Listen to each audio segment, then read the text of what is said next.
ಹಾಸನದ ಅರಕಲಗೂಡು ತಾಲೂಕಿನ ತರಿಗಳಲೆ ಗ್ರಾಮ ಪಂಚಾಯಿತಿ ವ್ಯಾಪ್ತಿಯಲ್ಲಿ ಸ್ವಚ್ಛ ಭಾರತ ಯೋಜನೆಯ ಅಡಿಯಲ್ಲಿ ಜಾಥಾ ಮತ್ತು ಸ್ವಚ್ಛತೆ ಪ್ರಮಾಣ ವಚನ ನಡೆಯಿತು.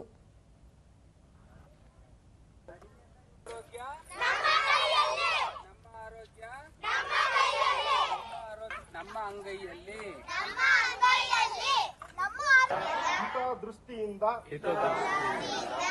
ಮುಂದಿನ ಪೀಳಿಗೆಗೆ ಪರಿಸರ ಸ್ನೇಹಿ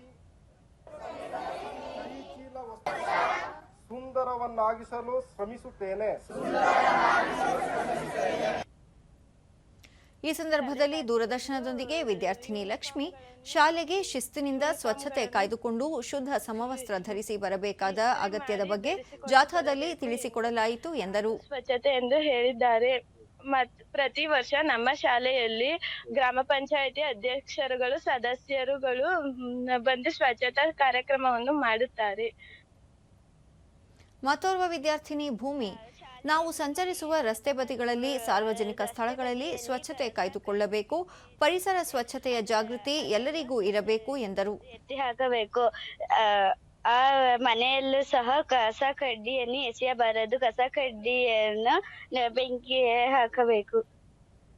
ಗ್ರಾಮಸ್ಥರಾದ ಕಲಾವತಿ, ಪರಿಸರ ಹಾಗೂ ವೈಯಕ್ತಿಕ ಸ್ವಚ್ಛತೆಯ ಬಗ್ಗೆ ಕಾಳಜಿ ವಹಿಸುತ್ತಿದ್ದೇವೆ.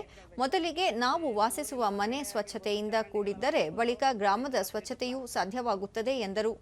ಎಲ್ಲ ಸ್ವಚ್ಛ ಮಾಡಬೇಕು. ಹಸಿ ಕಸ ಬೇರೆ, ಒಣ ಕಸ ಬೇರೆ, ಎಲ್ಲ ಸಂಘಗಳಿಂದ ಹೋಗಿ ಎಲ್ಲ ತರಬೇತಿ ಎಲ್ಲ ಕೊಟ್ಟಿದ್ದಾರೆ ಸರ್. ಅದರಿಂದ ನಾವೆಲ್ಲ ಒಣ ಕಸ ಹಸಿ ಕಸ ಎಲ್ಲ ಬೇರೆ ಬೇರೆ ಮಾಡಬೇಕು ಅಂತ ಎಲ್ಲ ಸಂಘಗಳಲ್ಲೆಲ್ಲ ಮಾತಾಡ್ಕೊಂಡೆಲ್ಲ ಇದ್ ಮಾಡ್ತೀವಿ. ಪಂಚಾಯತ್ ಅಭಿವೃದ್ಧಿ ಅಧಿಕಾರಿ ವಿಜಯ್ ಕುಮಾರ್, ಸ್ವಚ್ಛತಾ ಆಂದೋಲನದ ಮೂಲಕ ಸಾರ್ವಜನಿಕ ಸ್ಥಳಗಳಲ್ಲಿ ಸ್ವಚ್ಛತಾ ಕಾರ್ಯ ನಡೆಸಲಾಗುತ್ತಿದೆ. ಶೌಚಾಲಯದ ಬಳಕೆ, ಆರೋಗ್ಯದ ಕುರಿತು ಜಾಗೃತಿ ಮೂಡಿಸಲಾಗುತ್ತಿದೆ ಎಂದರು. ಇದರ ಜೊತೆಗೆ ಮಹಿಳಾ ಸ್ವಸಹಾಯ ಸಂಘಗಳು ಮತ್ತು ಇತರೆ ಸಾರ್ವಜನಿಕ ಸಂಘ ಸಂಸ್ಥೆಗಳನ್ನು ಬಳಸಿಕೊಂಡು ಪ್ರತಿ ಮನೆಗೆ ಭೇಟಿ ಕೊಟ್ಟು ಶೌಚಾಲಯದ ಬಳಕೆ ಬಗ್ಗೆ ಮತ್ತು ಸ್ವಚ್ಛತೆಯ ಬಗ್ಗೆ ಹಾಗೂ ಆರೋಗ್ಯದ ವಿಷಯಗಳ ಬಗ್ಗೆ ಅವರಿಗೆ ಮನೆಯಲ್ಲೂ ಹೋಗಿ ಮಾಹಿತಿಗಳನ್ನ ಕೊಡ್ತಾ ಇದ್ವಿ. ಗ್ರಾಮ ಪಂಚಾಯಿತಿ ಅಧ್ಯಕ್ಷ ಶ್ರೀನಾಥ್, ಎಲ್ಲರ ಸಹಭಾಗಿತ್ವದಲ್ಲಿ ಸ್ವಚ್ಛತಾ ಜಾಗೃತಿ ಕಾರ್ಯಕ್ರಮ ಯಶಸ್ವಿಯಾಗಿ ನಡೆಯುತ್ತಿದೆ. ತಾವು ವಾಸವಿರುವ ಮನೆ ಹಾಗೂ ವೈಯಕ್ತಿಕ ಶುಚಿತ್ವದಿಂದಲೇ ಸ್ವಚ್ಛತಾ ಮನೋಭಾವನೆ ಬೆಳೆಸುವ ಪ್ರಾಮಾಣಿಕ ಪ್ರಯತ್ನ ಸಾಗಿದೆ ಎಂದರು. ಅದನ್ನ ಮಾಡಿ ತೋರಿಸಬೇಕು.